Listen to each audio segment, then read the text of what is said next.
Hey everyone, welcome to a new video. First off, sorry about any noise you hear. I do have my window open because it is a beautiful day out, so you're probably going to be hearing some road noise.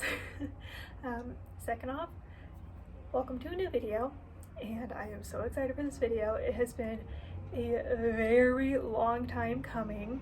I am going to be finally remaking my Rebels Ahsoka cosplay. Alright, so here are the materials for the dress and the belts. So this is a faux leather, a faux suede, and these are going to both be for the belts. And then this is going to be for the dress and the sleeves. It is not the right color, so I am going to have to dye it. But when I was looking for fabric, this one was really the only thing that worked texture-wise. It is a four-way stretch knit. All of the other fabrics that they had that were the right color just were not going to work for this, so I'm going to dye it, which I'm okay with. So we are going to be starting off with the dress and going from there. Alright, so I have the dress and the sleeves all sewn together, everything is fitted, and then I went in on the dress and just put like a little support, or I put a little reinforcement right here for the bottom of the collar, because my plan is, after I dye these, because I still have to dye them, I'm going to try using hem tape instead of doing a lining or any type of top stitching, and we're going to see how that works. If that doesn't work, then I will just do some top stitching on the sleeves and then do a lining for the dress. But I really don't want to do a lining for the dress just because of how thick this fabric is. I really like how one layer looks. I really like how one layer looks and feels, but 2 layers is just way too thick, and I am absolutely in love with this fabric, so I really don't want to have to find a different fabric. So I'm going to try the hem tape, and the reason I'm going with the hem tape is because I do want to try and have that invisible seam on.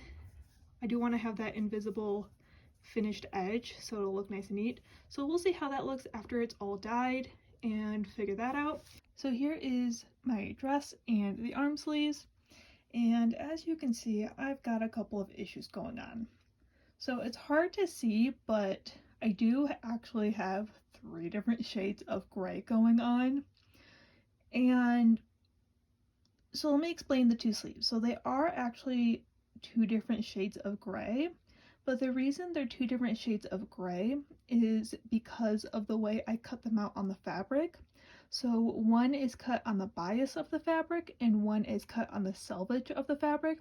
So just the way they're picking up the light is causing this one to look a little darker, and that's just because of the way the fibers are going compared to this one.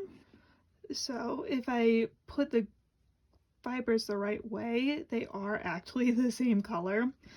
For me, for right now, I think they are going to just be close enough that I'm going to leave them. I did dye an extra piece of fabric, but I got some nice splotching going on, so I don't know if I'm going to be able to fix this splotching just with the materials I have available to me right now. So unfortunately, I can't redo the sleeves so that they are going the same direction. So now let's talk about what's going on with the dress. So as you can see, one of these sleeves is actually wrong side out and one is a right side out. And that is because this fabric took the dye differently on the different sides of the fabric. So I had sewn this dress before I dyed it, and that had always been the plan, was cut out my pieces, get them fitted and everything, and then dye them so I didn't have to dye as much fabric. But I've never worked with this kind of fabric before, and I don't actually remember what kind of fabric it is. I think it may have been a remnant or something that just happened to have enough fabric for me to use, and I really liked the texture and the feel of it, and that it was a 4-way stretch. But I did not know that it was going to dye 2 completely different colors. So unfortunately for this sleeve and this dress, I do have to take both of them apart. I have to seam rip both of them and then sew them the opposite way. So That's not too difficult to do, except for the fact that I did use a stretch stitch on these. It's hard for the camera to pick it up, but I did use a stretch stitch instead of just like a regular zigzag stitch, because the zigzag stitch wasn't giving enough stretch for the fabric, so I did have to use a stretch stitch, which just means it's going to take a little bit longer to seam rip and then sew back together. But luckily, all of these pieces are fitted, so I don't have to worry about any other fitting or anything. I can just seam rip them, flip the pieces, and put it all back together. I have all of my seams re-sewn, and they came out pretty good, so pretty happy with them. And as you can see, I have started pinning the neckline, and I am getting ready to start work on all of the hems.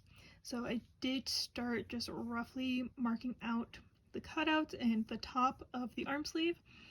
And like I mentioned earlier, I am going to try and use hem tape on this so I don't have any visible stitching. So here is the hem tape. It is a specifically stretch hem tape, so it is made for stretch fabrics. So I'm hoping that, so I'm expecting it to take away a little bit of the stretch of this fabric, but I'm hoping it won't be enough that I can't get these on or off, and also hoping that it won't, if it does take away too much stretch, that the hem tape won't just like rip itself off of the fabric and then I have to redo everything. So I am going to finish drawing this out. I'm going to finish drawing the top of the arm sleeves out and then start ironing everything. I do still have to mark out the bottom hem, but I will do that after I get the neck and sleeves hem so then I can try everything on. I have one sleeve done and I am pretty happy with how it came out. It doesn't look like the hem tape is taking away any of the elasticity, so it still feels about the same. The only issue I'm having is on the seam allowances here. It is a little too thick for the hem tape, so I am just going to go in and just stitch those seam allowances down by hand. But other than that, this sleeve is done and I am really happy with it. So now to do the other one. Here is the dress and the sleeves all done. Everything has been ironed, and I did go in and just stitch down the seam allowances because the hem tape wasn't strong enough to hold that. And I did try on the dress when I was marking out the bottom hem, but the sleeves and the collar fit very nicely. I was worried that I might get a little bit of rippling or bubbling on some of these, but I don't, and everything fits very, very nicely. I have not noticed any change in the stretch of the fabric since I added the hem tape.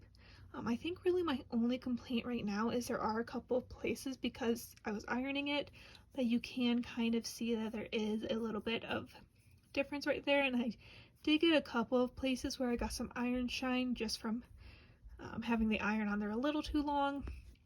But overall, I am very, very happy with it, and that is these pieces done. So I hope you enjoyed this video and found it helpful or useful in any way. Please like and subscribe, and I will see you next time. Bye!